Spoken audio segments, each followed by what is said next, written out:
Halo, selamat sore pemirsa. Sumatera Utara kembali hadir menjumpai Anda edisi Kamis 26 Maret 2026. Bersama saya Ridho Alfiansyah, sejumlah informasi menarik beragam teraktual dari Sumatera Utara berhasil dihimpun oleh tim redaksi kami. Berikut topik utama Sumatera Utara hari ini.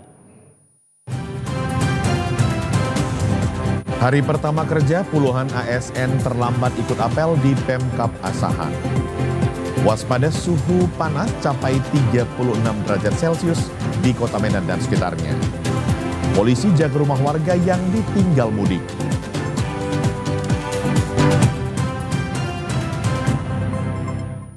Ya pemirsa, kita ke informasi yang pertama. Suasana apel hari pertama masuk kerja pasca libur panjang Idul Fitri di lingkungan pemerintah Kabupaten Asahan diwarnai dengan keterlambatan puluhan aparatur sipil negara atau ASN. Apel hari pertama kerja digelar di halaman kantor Bupati Asahan pada Rabu pagi. Namun hingga waktu apel dimulai, banyak ASN terlihat datang tergesa-gesa karena gerbang kantor akan ditutup. Bupati Asahan Taufik Zainal Abidin Siregar yang bertindak sebagai pembina apel menegaskan pentingnya disiplin dan profesionalisme sebagai abdi negara. Dalam arahannya, Bupati menyampaikan bahwa kedisiplinan merupakan cerminan integritas ASN. Dan hari pertama kerja seharusnya menjadi momentum untuk menunjukkan semangat baru dalam memberikan pelayanan kepada masyarakat. Pemerintah Kabupaten Asahan juga mengingatkan seluruh ASN untuk kembali meningkatkan etos kerja serta menjaga komitmen dalam menjalankan tugas. Terutama setelah melewati masa libur panjang, meski masih ada ASN yang terlambat, namun tingkat kehadiran ASN di lingkungan pemerintah Kabupaten Asahan saat hari pertama masuk kerja usai libur Idul Fitri ini mencapai 98%. Dan jumlah penduduk ini bisa melaksanakan tugas sebagaimana peristiwa seperti setiap hari ini. Dan kita berharap akan meningkat etos kerja daripada dengan pelayanan khususnya di lingkungan pemerintah Kabupaten Asahan, khususnya di rumah sakit ya, khususnya dalam keadaan libur kita telah memberikan pelayanan.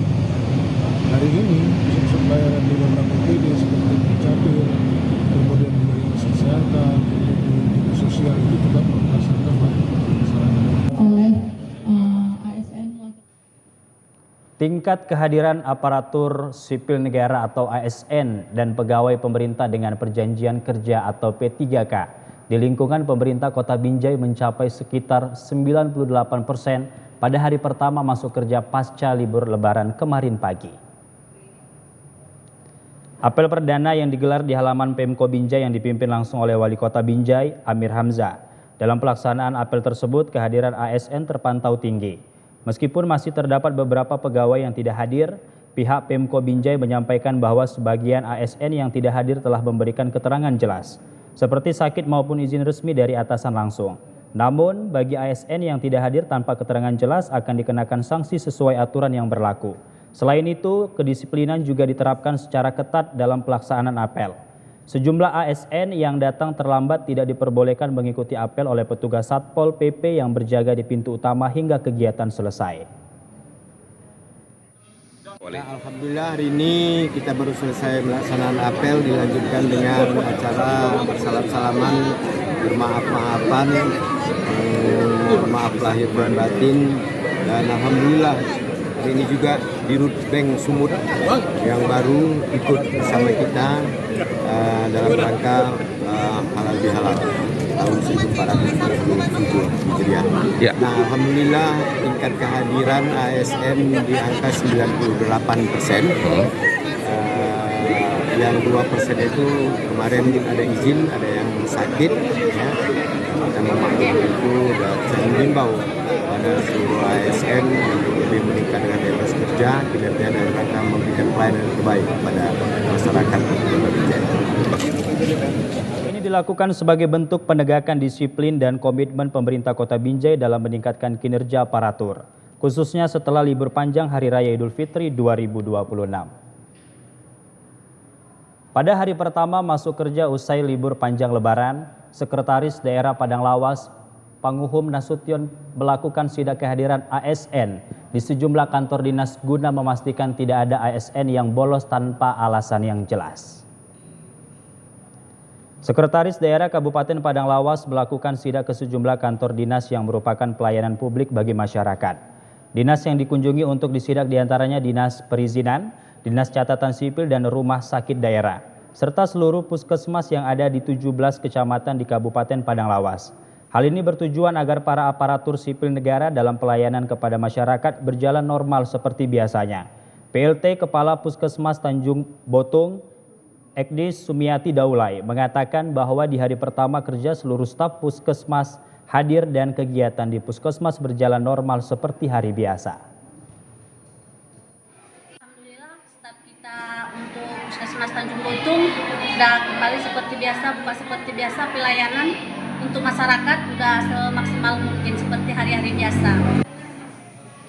Sementara itu PLT Sekretaris Daerah Padang Lawas, Panguhum Nasution menegaskan bagi yang datang terlambat atau tidak masuk tanpa alasan yang jelas akan diberikan sanksi tegas. Namun sejauh ini belum ditemukan ASN yang bolos.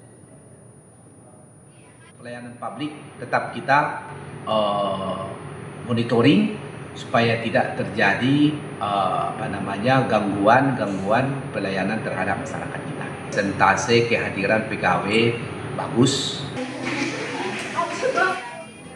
Dalam kesempatan ini, Sekda Padang Lawas berjanji akan terus melakukan sidak secara berkala untuk memastikan tidak ada ASN yang tidak masuk kerja tanpa alasan sehingga masyarakat dapat mendapatkan pelayanan yang baik. Pemirsa, Badan Meteorologi, Klimatologi, dan Geofisika Wilayah 1 Medan merilis suhu panas di Kota Medan dan sekitarnya mencapai 36 derajat Celcius. Masyarakat dihimbau untuk waspada akan hal yang dapat memicu terjadinya kebakaran. Dalam sepekan terakhir, kondisi di Kota Medan, Deli Serdang, dan sekitarnya suhu udara sangat panas. Berdasarkan data dari BMKG dan Stasiun Geofisika Deli Serdang sejak 24 Maret lalu tercatat mencapai 36 derajat Celcius. Kondisi ini dikarenakan posisi matahari tepat berada di khatulistiwa dan tertutup awan yang minim di wilayah pesisir timur Sumatera Utara. Sehingga intensitas radiasi matahari yang diterima lebih maksimal daripada biasanya. Selain itu, berdasarkan analisis pola angin pada 25 Maret 2026 menunjukkan angin bertiup dari arah timur di pesisir timur Sumatera Utara dan bersifat menyebar. Sementara itu, berdasarkan data udara atas pada beberapa hari terpantau kelembapan udara atas cukup sulit kering berkisar 20-40% RH. Indeks ultraviolet sinar matahari di Kota Medan dan sekitarnya dalam kategori bahaya sangat tinggi pada pukul 10.00 hingga 14.00 waktu Indonesia Barat. Berdasarkan titik panas hotspot terdapat 33 titik di wilayah Sumatera Utara. Dalam beberapa hari ke depan diperkirakan pola cuaca hampir sama dengan kondisi hari ini. Mengingat cuaca yang sangat panas, masyarakat dihimbau untuk tetap waspada terhadap hal-hal yang dapat memicu terjadinya kebakaran. Dan sebaiknya dapat mengurangi aktivitas di luar rumah pada jam-jam puncak yakni pukul 10.00 hingga 14.00 waktu Indonesia Barat. Selain itu, dalam kondisi cuaca panas yang ekstrim seperti saat ini, hendaknya masyarakat memperbanyak konsumsi air putih dan buah serta menggunakan tabir surya.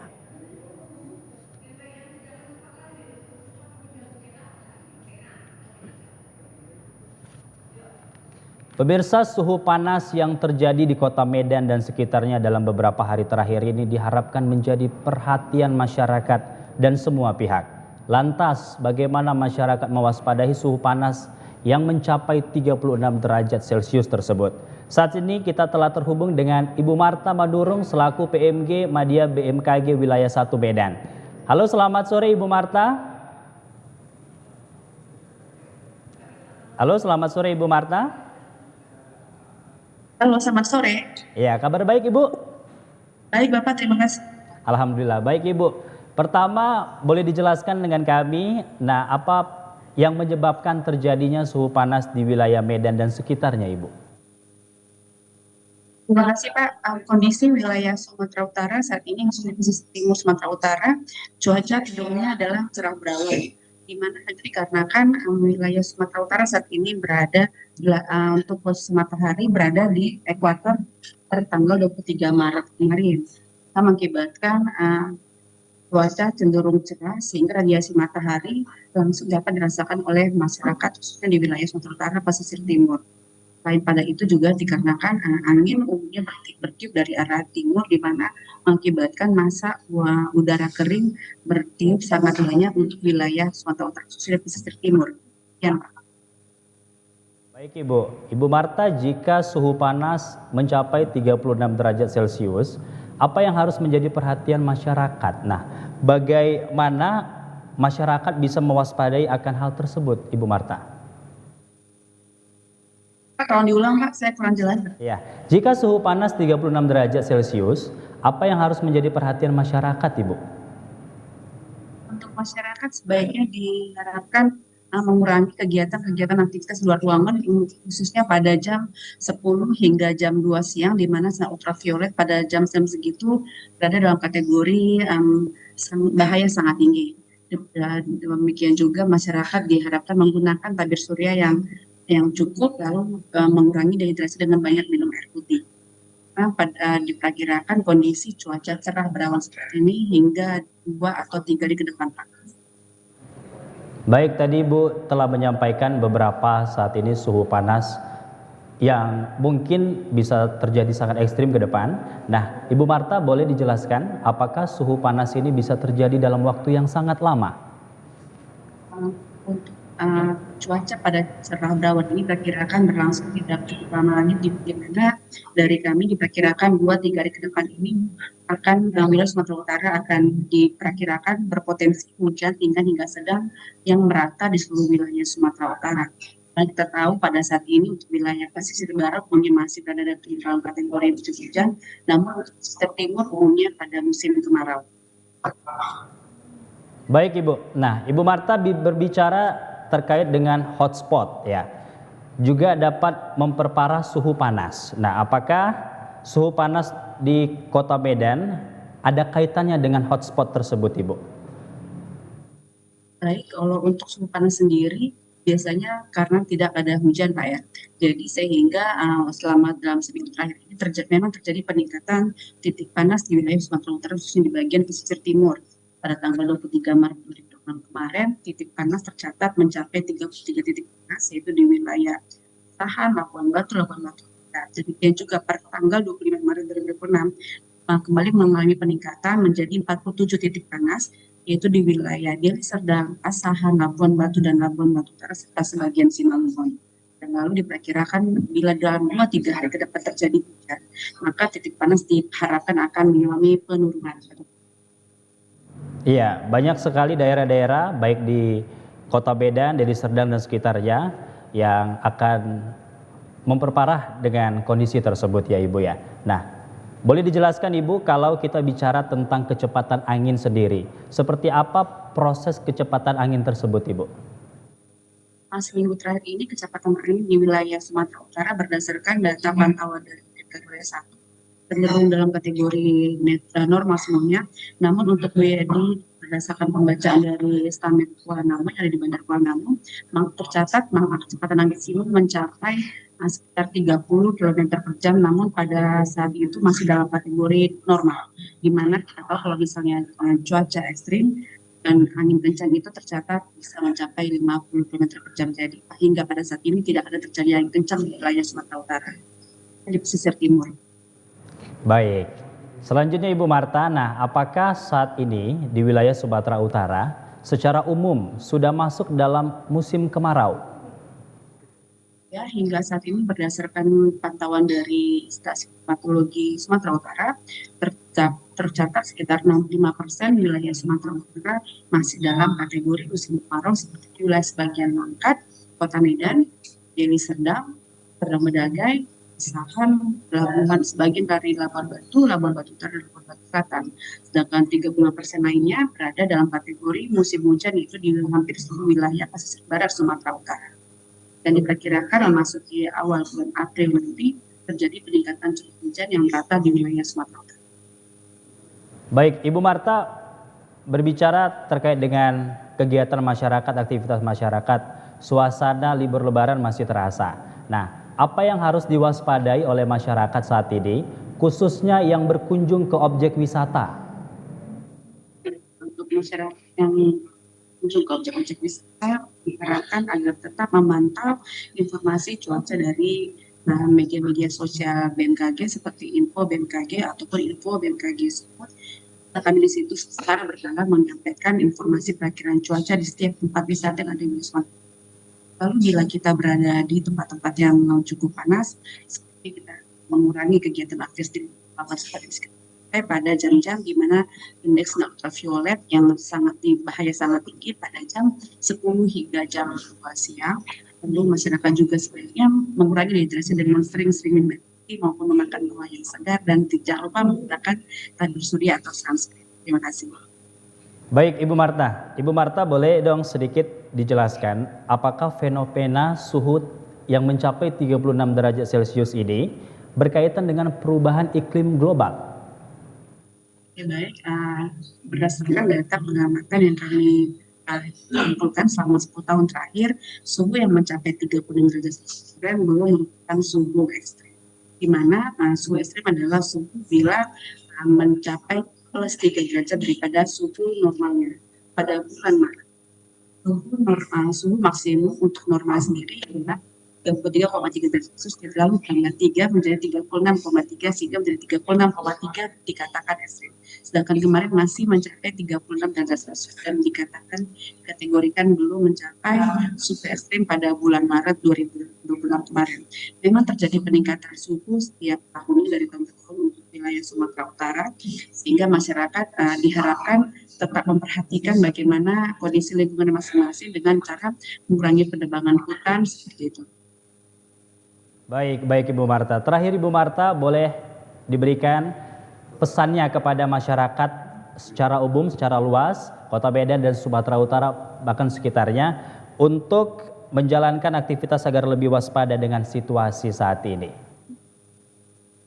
Masyarakat khususnya yang berada di Kota Medan, kami kembali mengimbau agar apabila melakukan kegiatan aktivitas luar ruangan, baiknya menghindari kegiatan-kegiatan pada jam puncak aktivitas mater seperti jam hingga jam 3 sore. Namun memang bila terpaksa melakukan aktivitas luar ruangan seperti menggunakan pelindung kepala maupun ataupun jaket agar mengurangi kena sinar matahari langsung. Lalu kita menggunakan tabir surya secara rutin dan bebas setiap 2 jam demikian, dan mengurangi dehidrasi dengan banyak minum. Dan jangan lupa tetap memantau perkembangan informasi cuaca di media sosial atau BMKG Sumut. Masyarakat juga jangan tetap harus waspada karena diperkirakan dalam misalnya seperti ini kita sudah merasakan cuaca yang cukup panas dalam seminggu terakhir, namun diperkirakan pada 2-3 hari ke depan akan terjadi hujan, dan masyarakat jangan lengah bila terjadi hujan bisa dikategorikan bisa menjadi hujan sedang atau lebat maupun yang bersifat lokal. Harus lebih waspada. Baik, terima kasih Ibu Marta Madurung atas informasinya. Selamat bertugas kembali, selamat sore dan sampai jumpa Ibu. Sore, terima kasih. Pemirsa, kami akan segera kembali dengan sejumlah informasi lainnya. Tetaplah bersama kami di Sumatera Utara hari ini.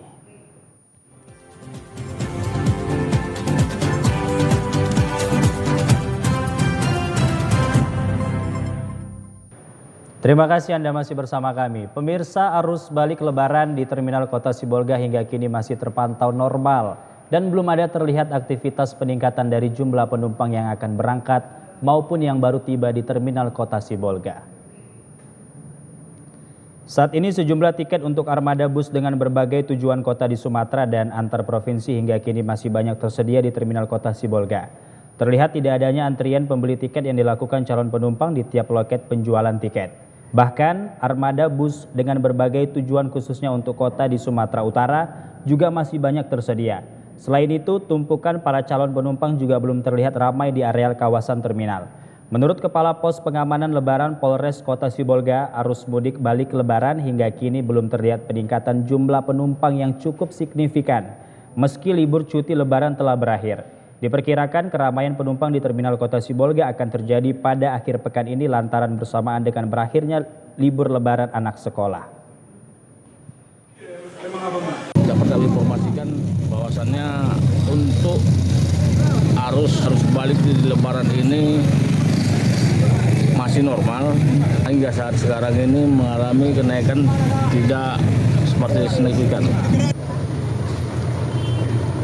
Tetap melakukan pengamanan dan pengawasan ketat di areal Terminal Kota Sibolga demi terciptanya suasana aman terutama bagi calon penumpang ketika berada di kawasan terminal. Arus balik hari kelima pasca Lebaran di rest area kilometer 65 Tol Teluk Mengkudu dipenuhi pemudik yang datang dari arah Medan menuju Pematang Siantar dan juga sekitarnya. Begitu juga pemudik dari luar Sumatera yang sudah mulai kembali ke tempat tujuan masing-masing. Dari pantauan tim liputan TVRI di ruas tol rest area kilometer 65, sejumlah kendaraan sudah membadati tempat parkir. Terlihat area parkir depan dan belakang tampak kendaraan pribadi mendominasi parkiran tersebut. Begitu juga sejumlah kendaraan dari luar Sumatera yang terlihat dari plat nomornya mulai meninggalkan kota Medan menuju tempat tujuan masing-masing. Perwira pengendali pos pelayanan rest area kilometer 64, Ibtu Situmorang mengatakan di hari kelima pasca mudik Lebaran situasi telah menunjukkan peningkatan volume kendaraan yang datang dari arah Medan menuju Pematang Siantar dan sekitarnya. Hal tersebut menandakan bahwa kondisi arus balik Lebaran sudah mulai meningkat dan diprediksi lonjakan arus balik akan terlihat mulai hari ini sampai hari ke-8 atau hari Minggu malam. Sehingga dihimbau kepada para pemudik untuk tetap memperhatikan barang bawaan dan pihak kepolisian juga telah menyiapkan pos pelayanan kepada pemudik yang lelah agar dapat beristirahat sebelum melanjutkan perjalanan ke tujuan masing-masing.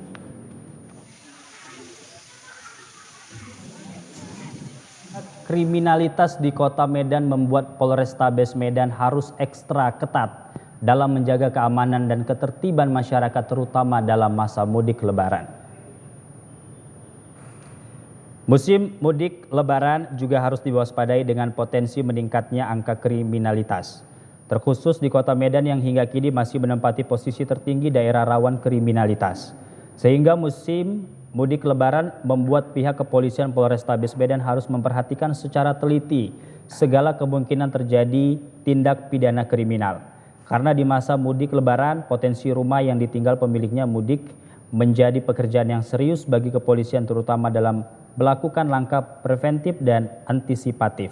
Kapolrestabes Medan, Kombes Pol Jane Calvin Simanjuntak mengimbau masyarakat untuk tetap waspada dan mengunci seluruh celah rumah sebelum melakukan mudik Lebaran. Selain itu, dirinya juga mempersilakan warga yang ingin menitipkan kendaraan bermotornya di markas kepolisian terdekat mulai dari tingkat Polsek hingga Polrestabes dan meminta warga untuk melaporkan lokasi rumah yang ditinggal mudik. Hal ini dilakukan dengan harapan dapat mempersempit ruang gerak para pelaku tindak pidana pencurian yang kerap memanfaatkan situasi mudik Lebaran. Kami juga menyampaikan juga di dalam hal keamanan Kamtibmas, dipersilakan kami sudah mendatangkan apabila ada warga yang pulang kampung mudik dan meninggalkan rumahnya kosong, tolong laporkan kepada polsek terdekat, itu nanti akan kita datangkan untuk kita patroli. Dan apabila ada kendaraan-kendaraan yang tidak dibawa mudik, bisa dipersilakan untuk parkir dimanapun kantor polisi berada. Kapolrestabes juga menegaskan telah memerintahkan jajarannya dan membentuk tim khusus guna melakukan patroli secara rutin terutama di wilayah yang rumahnya banyak ditinggal oleh pemudik. Pemirsa, kami akan segera kembali usai jeda pariwara. Tetaplah bersama kami di Sumatera Utara hari ini.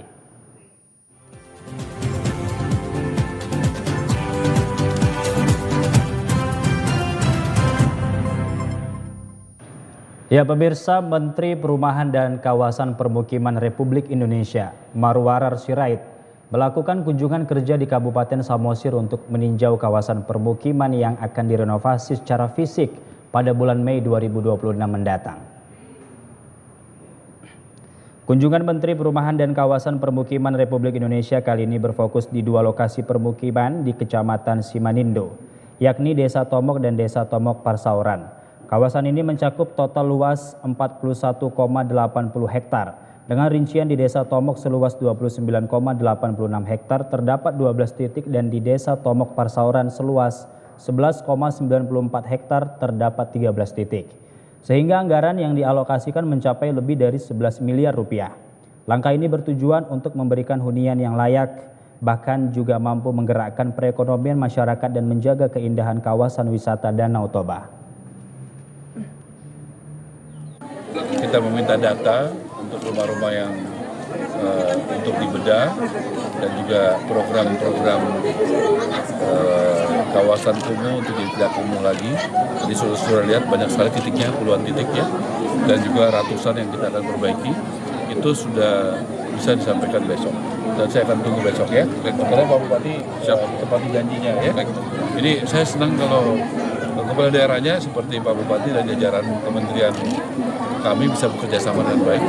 Dan saya juga minta tolong dari Bapak Kajari, Bapak Kapolres ya, bekerja sama dengan tim kami ini Pak Anggoro untuk bisa di lapangan benar-benar anggaran negara ini, uang rakyat ini bisa tidak dikorupsi dan bisa menggerakkan ekonomi. Untuk memastikan program ini tepat sasaran dan pembangunannya berkualitas baik, Kejaksaan Negeri Samosir memastikan siap untuk mendampingi program ini serta melakukan pengawasan secara insentif.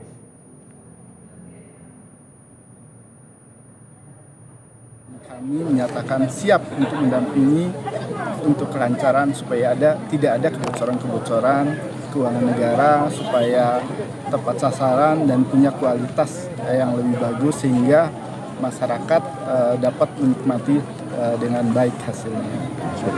Itu harapan Pak Menteri ke kami, tetap mengawasi jangan sampai ada suatu kebocoran dan lain-lain. Sehingga kami menyatakan di depan Menteri langsung siap kami mendukung program daripada Pak Menteri dalam hal ini Presiden Prabowo. Kita berharap program ini dapat meningkatkan kualitas hunian masyarakat sekaligus mendukung penataan kawasan permukiman yang lebih layak dan berkelanjutan di Kabupaten Samosir. Dalam memastikan kesiapan hunian bagi masyarakat terdampak, percepatan penyelesaian pembangunan menjadi prioritas agar Huntap di Kabupaten Tapanuli Utara dapat segera ditempati. Baik, selamat siang pemirsa. Berikut saya sampaikan saat ini saya berada di lokasi hunian tetap, tepatnya di Dusun Simate-Mate, di Desa Dolok Nauli, Kecamatan Deden Koting. Seperti kita lihat saat ini pembangunan sudah hampir rampung dan siap untuk ditempati warga. Bangunan hunian tetap di Desa Dolok Nauli, Kecamatan Adian Koting, Kabupaten Tapanuli Utara terus dikebut pembangunannya. Seperti pada akhir Maret ini di lokasi seluas 2 hektar lebih, terlihat pengerjaan Huntap masih dikerjakan sebanyak 70 unit, bangunan dari 103 unit. Selain itu untuk 33 unit lagi masih dikonsolidasikan untuk lokasi pembangunannya. Pembangunan Huntap ini merupakan bagian dari upaya pemerintah dalam menyediakan tempat tinggal permanen bagi warga terdampak bencana hidrometeorologi yang terjadi pada akhir November 2025 yang lalu di Kecamatan Adian Koting, Tapanuli Utara. Selain fokus pada penyelesaian fisik, pemerintah daerah juga memastikan sarana pendukung di kawasan Huntap dapat berfungsi dengan baik sehingga masyarakat nantinya dapat tinggal dengan aman dan nyaman. Pemerintah daerah diharapkan intens berkoordinasi dengan pihak terkait guna memastikan tidak ada kendala signifikan di lapangan sehingga proses serah terima kepada masyarakat dapat segera dilakukan. Komisi A DPRD Kabupaten Toba menggelar rapat dengar pendapat bersama dengan masyarakat Desa Hutagurgur 1 Kecamatan Silain beberapa waktu lalu. Rapat tersebut menyoroti dugaan ketimpangan dalam pembagian bantuan bibit jagung kepada warga. Bantuan bibit jagung sebanyak 1.000 kg yang bersumber dari salah satu perusahaan swasta yang ada di Kabupaten Toba diketahui telah diterimakan sejak Oktober 2025 lalu. Namun, fakta di lapangan menunjukkan distribusi bantuan tersebut tidak dilakukan secara merata. Dari total 140 kepala keluarga, hanya sekitar 30 kakak yang mengaku menerima bantuan masing-masing sekitar 2 kg, sehingga memicu kekecewaan warga. Anggota DPRD Kabupaten Toba, Janar Sitorus, mendesak kepala desa untuk memberikan pertanggungjawaban atas mekanisme penyaluran bantuan yang dinilai tidak transparan. Selain itu, ia juga menyoroti adanya bantuan beras yang dinilai tidak jelas penyalurannya. Persoalan ini harus segera dituntaskan agar tidak terulang di kemudian hari. Sementara Ketua LSM Sergap Toba, Daniel Madurung, mengungkapkan bahwa kasus ini bermula dari keluhan masyarakat yang tidak menerima bantuan. Hingga akhirnya warga melayangkan surat kepada DPRD untuk menggelar RDP. Kalau itu mungkin beritanya itu nggak benar. Yang kita temui di lapangan kan kepada warga itu yang mengatakan hanya 2 kilo, ada yang 3 kilo. Paling dapat sekitar 30 orang atau 20 orang itu yang kita temui. Sebagiannya tadi ada juga di sini warga sama sekali tidak mendapat bantuan itu. Artinya dari situ saya kira itu berbohong. Nah, tidak jelas itu. Tadi dia mengatakan kan waktu rapat RDP itu dia nggak berani, pertanggungjawabannya pun tidak ada. Nah, artinya di situ mungkin dia yang tahu kemana itu. Nah, itu yang jadi persoalan buat kita, makanya kita sampai RDP-kan garis tersebut. Kalau hasilnya untuk hari ini kita mungkin nggak cukup sampai di situ. Nanti kita komunikasi lagi nanti kepada RDP-nya dan Inspektorat dan PMD. Nah, rencana kita ini mau kita bawa ke ranah hukum nanti. Nah, rencana gimana? DPRD Kabupaten Toba memastikan akan menindaklanjuti temuan ini sebagai bagian dari pengawasan terhadap penggunaan bantuan, agar ke depan penyaluran dapat berjalan lebih transparan dan tepat sasaran. Pemirsa, sidang gugatan cerai publik figur Wardati Namawa terhadap Insanul Fahmi dengan agenda sidang mediasi digelar di Pengadilan Agama Lubuk Pakam kelas 1A Kabupaten Deli Serdang kemarin. Terlihat pihak tergugat Insanul Fahmi dengan penasehat hukumnya yang datang lebih awal ke Pengadilan Agama Lubuk Pakam. Tidak lama kemudian sekira 20 menit pihak penggugat Wardati Namawa dan penasehat hukumnya tiba di PA Lubuk Pakam dan langsung masuk ke gedung Pengadilan Agama. Proses mediasi antar tergugat dan penggugat berjalan hingga 1,5 jam. Menurut penasehat hukum, penggugat Erlangga mengatakan, hasil sidang mediasi yang dilakukan pihak Pengadilan Agama Lubuk Pakam ada beberapa poin yang berhasil dikabulkan pihak tergugat. Sementara sebagian lainnya tidak berhasil dikabulkan. Adapun materi yang dikabulkan diantaranya tergugat tidak keberatan dengan proses perceraian. Kedua, hak asuh anak disetujui tergugat untuk diasuh oleh pihak penggugat. Yang di mediasi itu yang berhasil hanya mengenai pokok perceraian itu dari pihak tergugat tidak keberatan, kemudian pengasuhan anak itu diserahkan kepada penggugat, kepada istri, itu saja. Kepentingan anak yang lebih diutamakan ya, kedepannya terkait hak asuh juga harusnya diberikan akses ya kepada suami secara bersama. Jadi apabila nanti pun sudah tidak lagi berstatus suami istri, itu kan tetap ayah dan ibu dari anak itu. Adapun sidang lanjutan dengan agenda melaporkan hasil sidang mediasi terkait pelaksanaan sidang pihak penggugat akan menunggu panggilan yang akan dijadwalkan pihak Pengadilan Agama Lubuk Pakam. Berikut informasi perakiraan cuaca di sejumlah daerah di Sumatera Utara dari Badan Meteorologi, Klimatologi, dan Geofisika Wilayah 1 Medan berlaku pada hari Jumat 27 Maret 2026.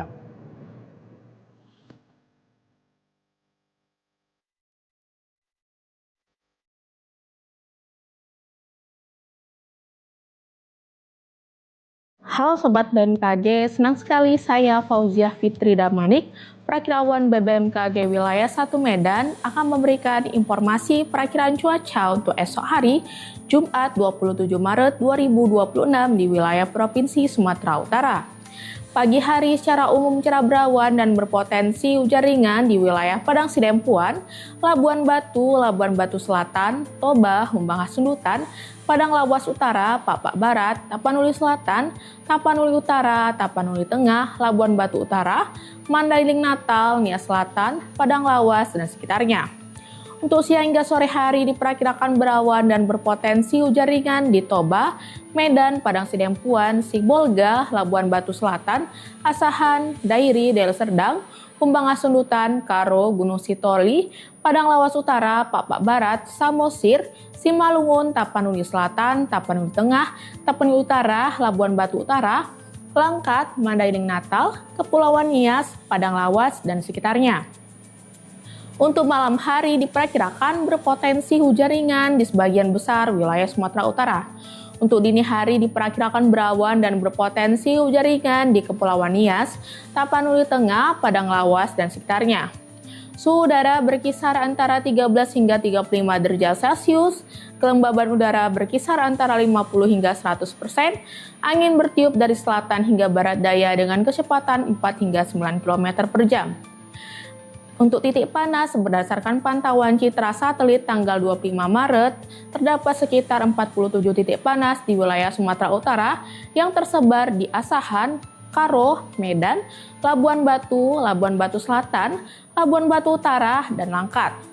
Himbauan kepada masyarakat untuk waspada potensi hujan dengan intensitas ringan hingga sedang di lereng barat dan pantai barat Sumatera Utara, dan waspada beberapa wilayah di Sumatera Utara terdapat titik panas. Maka diharapkan untuk tidak membuka lahan dengan cara membakar atau meninggalkan api di lahan kosong dan kering agar terhindar dari kebakaran hutan dan lahan. Demikianlah informasi ini kami sampaikan, semoga bermanfaat dan terima kasih.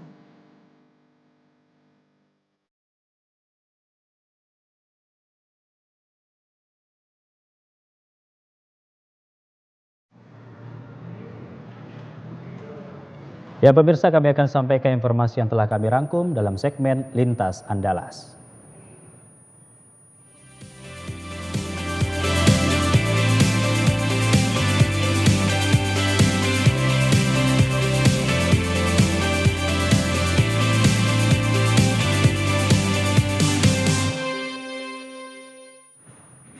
Pemirsa, libur Hari Raya Idul Fitri menjadi sebuah momen kesempatan masyarakat untuk berlibur bersama keluarga. Wisata air meliuk di kota Muara Bulian menjadi salah satu destinasi wisata pilihan masyarakat. Kawasan wisata Aek Meliuk selalu menjadi pilihan masyarakat dalam mengisi waktu liburan, khususnya di momentum Hari Raya Idul Fitri 1447 Hijriah. Objek wisata di Muara Bulian, Kabupaten Batanghari yang menyajikan air meliuk menjadikan salah satu destinasi yang dipilih pengunjung untuk bersantai bersama keluarga dan kerabat. Salah seorang pengunjung asal Tebo, Putri, mengatakan setiap kali liburan selalu mendatangi wisata ini demi menikmati pemandangan sekitar. Diakuinya, lokasi ini cukup nyaman dengan penataan ruang terbuka hijau, sehingga menarik pengunjung untuk datang kembali ke lokasi Aek Meliuk. Selain itu, di area wisata juga terdapat berbagai spot untuk berfoto yang mengarah ke air mancur yang meliuk-liuk. Di samping itu, sambil bersantai pengunjung dapat kulineran dengan menikmati berbagai pilihan jajanan yang dijajakan pelaku UMKM sekitar. Kawasan wisata Aek Meliuk seringkali dipadati pengunjung di kala waktu sore hingga malam hari. Namun demikian, pengunjung juga berharap pemerintah setempat dapat lebih mengembangkan kawasan wisata ini dengan menyediakan spot permainan anak-anak serta memperhatikan kebersihan sekitar demi menjaga kenyamanan pengunjung yang datang berwisata ke lokasi tersebut. Ade Juniawan, TVRI Jambi, melaporkan. Warga Nagari Koto Malintang, Kecamatan Tanjung Raya, Kabupaten Agam mulai merasakan manfaat pembangunan jembatan oleh TNI. Kini akses vital masyarakat di selingkaran Danau Maninjau kembali terhubung. Jembatan menjadi jalur penting bagi warga beraktivitas sehari-hari. Sebelum dibangun kembali, warga mengalami kesulitan akses transportasi. Mereka harus mencari jalur alternatif yang lebih jauh dan memakan waktu. Pembangunan jembatan dilakukan oleh TNI sebagai bagian dari upaya pemulihan pasca bencana. Proses pembangunan difokuskan pada pemulihan akses masyarakat, sehingga mobilitas dan distribusi kebutuhan dapat kembali normal. Saat ini warga sudah mulai menggunakan jembatan tersebut untuk berbagai keperluan, seperti ke pasar, sekolah, dan kegiatan ekonomi lainnya. Kehadiran jembatan memberikan kemudahan dan menghemat waktu perjalanan. Warga merasakan perubahan signifikan dalam aktivitas sehari-hari, terutama dalam memperlancar akses di wilayah selingkar Danau Maninjau. Di mana jembatan ini sangat kami butuhkan sekali karena pasca bencana Galodo kemarin, jembatan ini sempat terputus total. Ini jembatan penghubung antar nagari. Jadi kami atas nama masyarakat mengucapkan banyak terima kasih kepada TNI yang telah bekerja penuh bersama masyarakat untuk membangun jembatan ini. Warga berharap pembangunan infrastruktur seperti jembatan ini terus dilanjutkan agar pemulihan pasca bencana dapat berjalan lebih cepat dan kehidupan masyarakat kembali normal seperti semula. Dari Kabupaten Agam, Rizky Alhamidsyam, TVRI, Sumatera Barat. Ya pemirsa, budidaya cabai merah yang ditanam di lahan seluas 2,5 hektar di Kabupaten Kaur telah menyerap banyak lapangan pekerjaan bagi warga lokal. Sampaikan Iksan Suwandi Kades Sekunyit selaku pemilik lahan, dirinya dalam satu hari menyerap tenaga panen hingga ratusan warga. Sementara cabai yang dipanen paling sedikit 3 ton per harinya. Puluhan ribu cabai merah yang ditanam di lahan seluas 2,5 hektar telah berhasil menyerap lapangan pekerjaan hingga ratusan tenaga kerja per harinya. Puluhan ribu cabai keriting merah ini ditanam di desa Kasuk Baru, Kecamatan Tetap, Kabupaten Kaur. Kepala Desa Sekunyit selaku pemilik kebun cabai, Iksan Suwandi mengatakan, jumlah cabai yang ditanam sebanyak 55.000 batang yang saat ini telah mulai dipanen sebanyak 25.000 batang, di mana dalam sekali panen berjumlah 3 ton cabai merah. Iksan Suwandi menambahkan untuk memanen 3 ton cabai tersebut, dirinya harus mengerahkan tenaga kerja sebanyak 150 tenaga kerja yang terdiri dari tenaga panen, tenaga sortir, dan tenaga kerja untuk perawatan. Ini panenan keempat kali, insya Allah di panen keempat ini bisa mencapai 2 ton. Ya, dengan tenaga petik lebih kurang 80 orang. Untuk sementara waktu ini hanya diambil oleh pengepul-pengepul lokal yang ada di Kabupaten Kaur. Akan didistribusikan ke Bandar Lampung dan Kota Bengkulu. Untuk diketahui, kebun cabai dengan populasi 55.000 batang ini merupakan kebun cabai dengan populasi terbanyak seprovinsi Bengkulu, dengan potensi panen mencapai 6 hingga 8 ton untuk sekali panennya. Dari Kabupaten Kaur, Yanda Gustiarsyah, TVRI Bengkulu melaporkan. Di tengah tren coffee shop modern, sebuah kedai kopi di Ogan Ilir hadir dengan konsep berbeda, menghadirkan suasana perdesaan yang hangat, lengkap dengan sajian kopi rempah khas Sumatera Selatan. Berikut liputannya untuk Anda.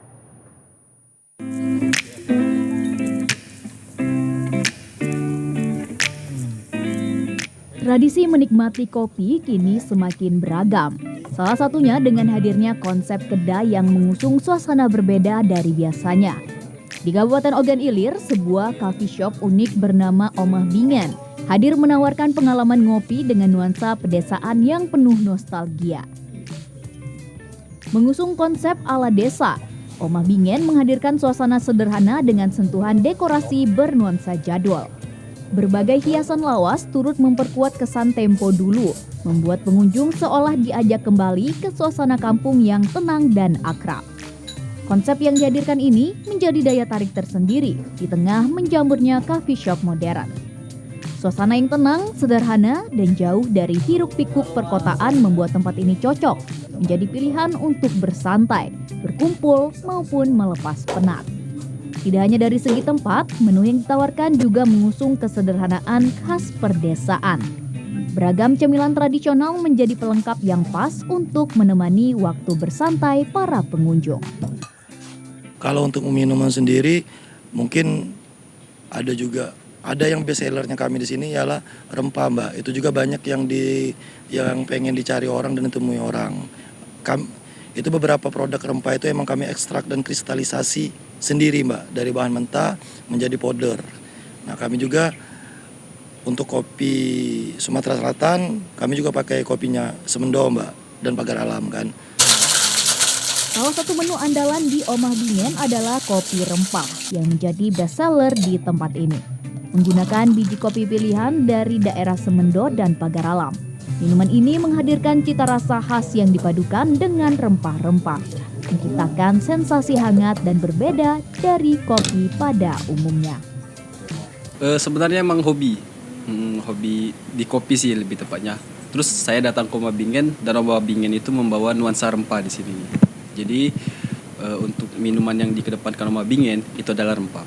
Jadi awal mulanya kita melihat minuman rempah itu biasanya panas. Dan kita inovasi menjadi minuman gimana kalau kita buat dingin gitu. Dan itu bisa diterima dari kalangan bawah sampai kalangan tinggi. Maksudnya itu umurnya. Gimana anak muda itu mau minum rempah, tapi yang bukan rempah banget gitu. Melalui konsep ini, Omah Bingen tidak hanya menjadi tempat menikmati kopi, tetapi juga menjadi ruang untuk mengenalkan bahwa kekayaan rempah lokal dapat dipadukan dengan kopi, sekaligus menghadirkan pengalaman ngopi yang unik dan berkesan. Kehadiran coffee shop ini pun menjadi alternatif destinasi bagi masyarakat yang ingin menikmati suasana santai dengan nuansa tradisional, sekaligus memperkenalkan kekayaan cita rasa lokal kepada lebih banyak orang.